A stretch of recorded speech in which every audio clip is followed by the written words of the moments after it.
Tea on day 4 at the Adelaide Oval, and tea that will taste that much sweeter for India as it comes at the stroke of Aaron Finch's wicket in some slightly peculiar fashion, given that on the first look of limited replays that we got, we thought Finch may have actually missed bat and glove on that one. But Ashwin is the only successful bowler after India were bowled out for 307.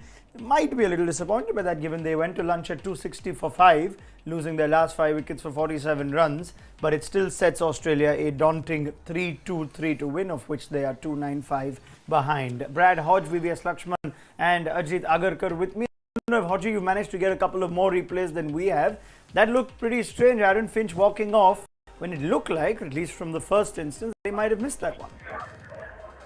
Yeah, I managed to see one replay, and it clearly looked like he missed the ball. I didn't see any hotspot or anything like that, but there was some confusion from our commentary box as to why he didn't take a review.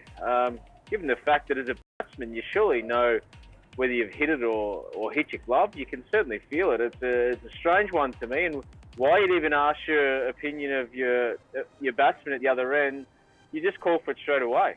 And given that this is an important time, they've just managed to almost see the session out, VVS, and they would have got some spring in their step that India hadn't kept them and toiled them in the field, making 400 and whatnot, that 5 wickets came quickly. And there's a lot of time still left in this test match. Yeah, absolutely. I think first from Finch's point of view, even his test career is on the line. You know, the way he got out in the first innings, he looked very uncomfortable right from the first ball. He was facing Ishant Sharma. You would probably, even if there is a little bit of doubt in your mind, you take the chance, you know, and ask the umpire and take the DRS. But as it seems, I think he went and consulted his partner, and Harris was convinced that probably there was a hit. That's something from a test debutant to tell you, maybe. I'm convinced. But coming to the India's approach immediately after lunch, I was a little surprised. Yeah, not really surprised with the Rishabh Pant going on playing the way he does, but we would have thought that they played the entire session from lunch to tea and probably declared just before tea, or maybe say 2 or 3 overs after tea, and get a score which is close to 350, 370, which would have been possible. But suddenly the way they got out would be really disappointing for India. But having said that, still it's a tough task for Australia to win this game, but they should have played that entire session. Okay, so let's go deeper into that. Now, India may very well go on to win this test, and even if Australia don't win and draw this test, it will be a heroic achievement from them. But when they came out, like VVS said, at 260 for 5, you saw the approach from Pant, and we established that maybe he has the license, or we speculate that he has the license from the dressing room to do that.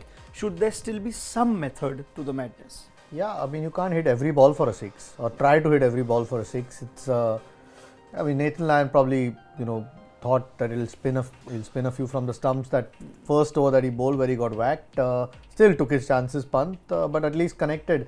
You always, as a batsman or even as a bowler, if you think you are going to change your line to keep it away from his arc, and he was going to bowl it outside off, and a little bit of spin from there, then you have to adjust your shot. He still tried to hit him same place, you know, skied it to cover. So yeah, it's okay to say play aggressive, but you still have to be smart enough. Now that you've got a bit of a start, it's an interesting one. I mean, they've given Australia a little bit of hope. That's still a lot of runs, and with this Australian batting, you still expect India to go on and win that test. But why give the other team any sort of hope that they can chase this total with so much time left in the game, so many overs, and it's still not a bad pitch. Yeah. If you can grind your way, who knows? Someone gets a big 100. You might get closer to the target, and you could tire Australia more. You could really grind them in. That could have its own toll on the bowlers. Now suddenly they're not quite as, you know, and the batsmen go in with the hope that this is not just one result. It's not either winning or India winning or drawing. That if they bat time, they could actually win this. Yeah, I think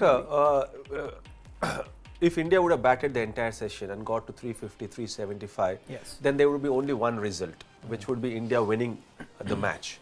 And there's no hope for Australia, and that's the best space, you know, or the situation for even the bowlers, because then throughout the number of overs they're going to bowl, even if that be 100, 115, 20 overs, Virat Kohli and the bowlers can really attack. Whereas if one partnership develops, and Australia reach 100 for maybe 1 wicket, maybe 2 wickets, and still there will be doubt in the mind of the bowler and the captain. They have to be a little defensive because they can't allow Australia to come close to the target. So you don't want to be in that situation. You want to be in a situation where it's comfortable and you've got the license to attack to each and every batsman you're bowling to, and that India had that chance. I'm not saying that with post T, if Australia loses 2 more quick wickets, then they will be under pressure. But they had that chance, and as Ajit rightly mentioned, there's so much of time left. Keeping in mind that because of the rain which happened yesterday, they will be close to 98 overs on the 5th day as well. So there's still a lot of time left in this game. I mean, looks like Finch has helped them in a way by not taking that review.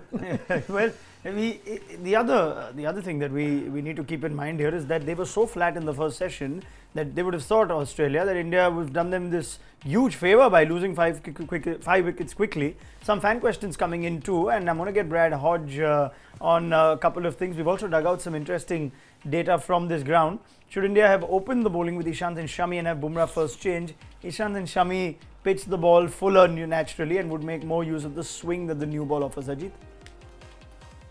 Yeah, I mean, Bumrah and Ishant started the first innings, didn't do too badly.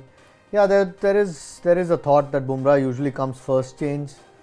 I don't think they bowled too badly in the first innings to suddenly make that change in this innings. Yeah, okay, Shami might bowl a bit differently with the new ball, like you said, a bit fuller, a bit straighter, maybe.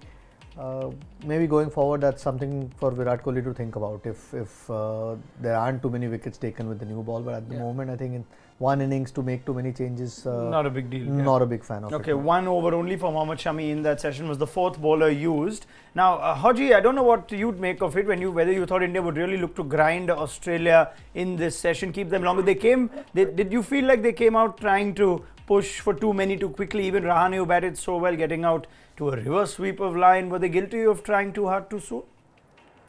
Yeah, I think it was surprising actually. I thought for sure I would have gone along with the tactics of what VVS was saying, that, push on, just bat conservatively or with method for the first 30-40 minutes of the session, really grind Australia into the dirt and then push a little bit harder. We knew that Rishabh Pant would certainly come out and try and play shots, but, Ajinkya Rahane and Ravi Ashwin in particular were probably just threw their wickets away and really could have grinded Australia into the dirt.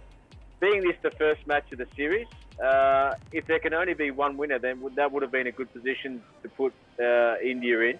Having said that, though, they've just left the door open slightly, and Australia will have to bat very well, but it is open, and it's probably lucky to see the back of someone like Aaron Finch, who can score freely and score quickly, which will put the tactics of India under pressure. But yeah, I was surprised with the methodology. Okay, so strange approach, or you might be surprised by the approach India took on that early after the lunch interval.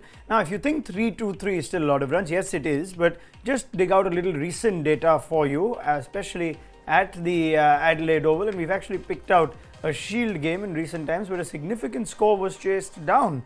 313 is what Western Australia managed to chase down by 5 wickets. Sean Marsh top scored in that with 160 odd.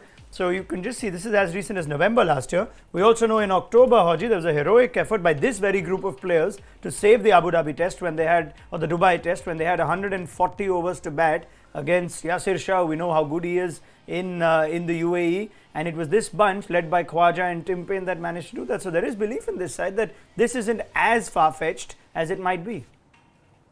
Yeah, and they're going to have to call on all that experience in the UAE precisely now, because they're going to face Ravi Ashwin, who's got his tail up now that he's got the 1 for 6 to his belt, and he's going to be pressing and pressing and pressing. I think the one different thing in this particular instance is that Yasir Shah was there, yes, and they had another off spinner, but we've got a lot of left-handers out there, and there is starting a little bit of rough developing, but this, remember, is still a very good pitch, and there is a possibility, I think, that it's not the day 4, day 5 wicket we've seen in the past, and conditions do seem to be still pretty good for batting.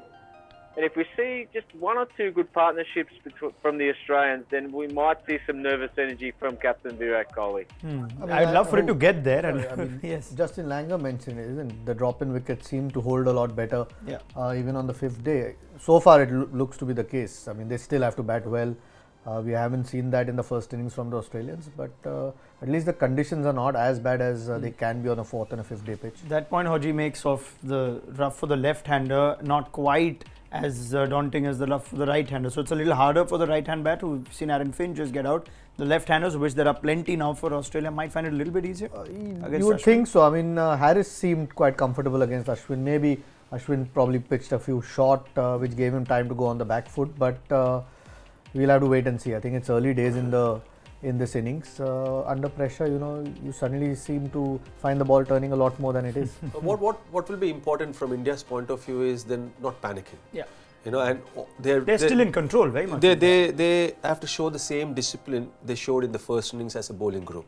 Because when you're bowling fourth day evening, you expect to take more wickets. Yes. And that also implies to Ashwin, because the reason why Ashwin did well in the first innings was he was patient.